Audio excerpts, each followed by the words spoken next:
सरकार डीबीटी के माध्यम से नागरिकों को विभिन्न योजनाओं जैसे कि पीएम किसान, स्कॉलरशिप स्कीम्स इत्यादि के द्वारा लाभ प्रदान करती है।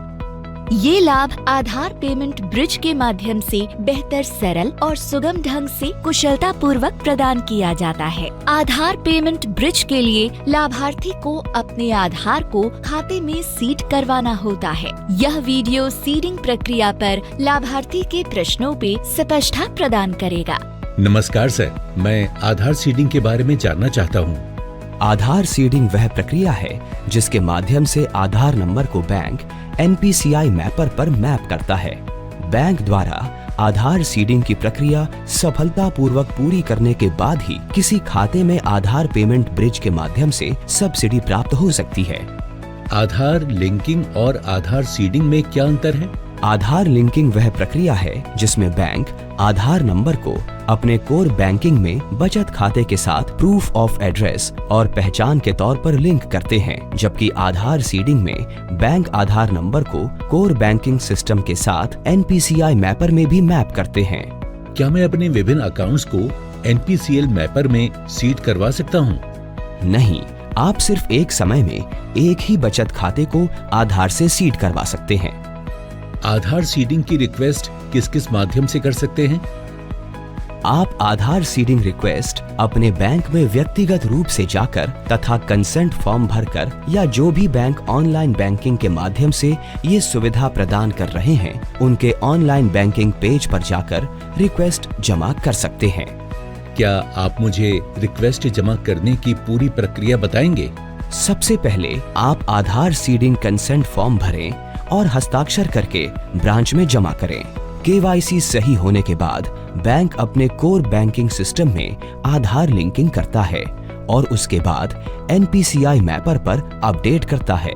अगर मेरा आधार पहले से किसी बैंक में सीडेड है और मैं दूसरे बैंक में सीडिंग करवाना चाहता हूँ, तब भी यही प्रक्रिया रहेगी? हाँ, प्रक्रिया यही रहेगी। सिर्फ आपको अपने पुराने बैंक का नाम कंसेंट फॉर्म में भरना होगा जहाँ पर आपका आधार पहले से सीडेड है। बिना पुराने बैंक का नाम बताए हुए नए बैंक में सीडिंग संभव नहीं है। मुझे कैसे पता चलेगा कि मेरा आधार वर्तमान में किस बैंक के साथ सीडेड है?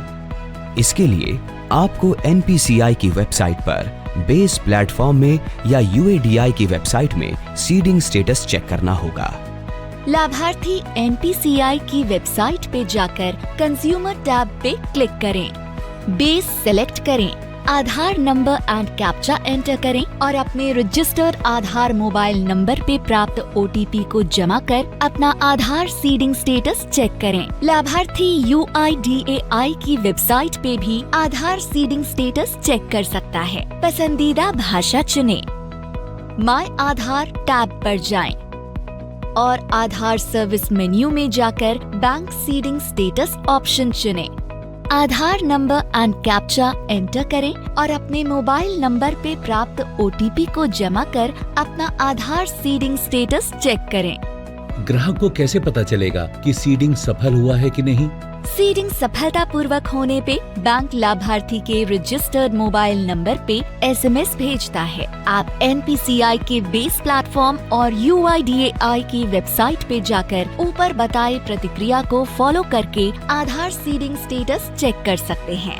मैंने ब्रांच में सीडिंग रिक्वेस्ट जमा किया था, फिर भी मेरा सीडिंग नहीं हुआ है।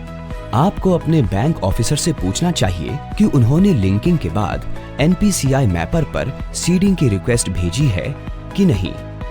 अगर किसी कारण से रिक्वेस्ट रिजेक्ट होती है तो बैंक को रिस्पॉन्स में रिजेक्शन का कारण बता दिया जाता है, जिसके अनुसार बैंक को सुधारात्मक कार्रवाई करनी होती है और आपको बैंक अफसर से ये पता करना है कि बैंक ने सुधारात्मक कार्रवाई की है या नहीं।